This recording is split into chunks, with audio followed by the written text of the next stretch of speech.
As students head back to school, a fight is brewing to change the new Virginia high school sports divisions. The goal was to make sports more fair, but the switch is costing taxpayers thousands of additional dollars. I dug deeper into the controversial move. I think it's worth fighting for. It's just so disruptive to the kids. Many Hampton Roads parents are upset about the new Virginia High School League divisions. Instead of 3 divisions, there are now 6.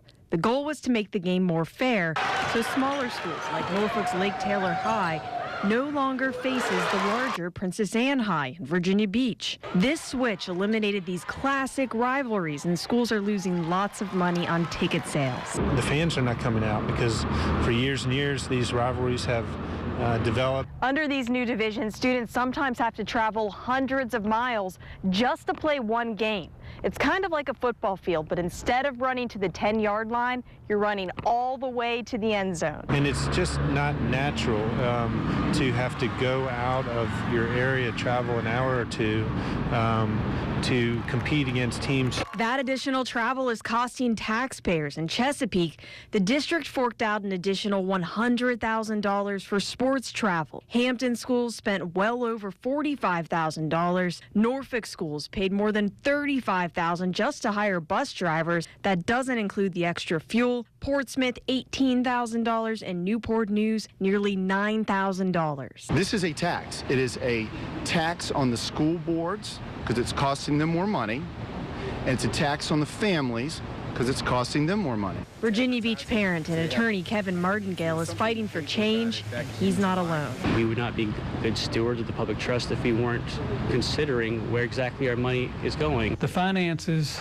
are very much of a concern. Chesapeake Superintendent James Roberts is on the VHSL Executive Committee. He was the only member to vote against the changes. The logic of it was sound. Yeah. Play schools more your size. But I just think we thought when the vote came up that it should be implemented in a little bit more reasonable fashion. We spoke with VHSL Executive Director Ken Tilley from his Charlottesville office through Skype. He says these changes are working to make competition more fair. The number of state champions went from 90 to 162 by adding more divisions. Despite all that success, Tilley says these new rules aren't set in stone. Certainly, we're willing to meet with and discuss any ideas, suggestions.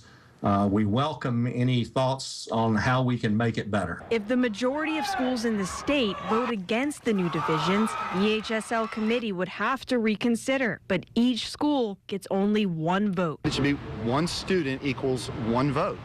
And that means the majority would be making the decisions that govern this topic in Virginia. For anybody who has a problem with being taxed by a private entity located in Charlottesville, I suggest that they complain to their school boards and to their General Assembly members. And it's easy to find them.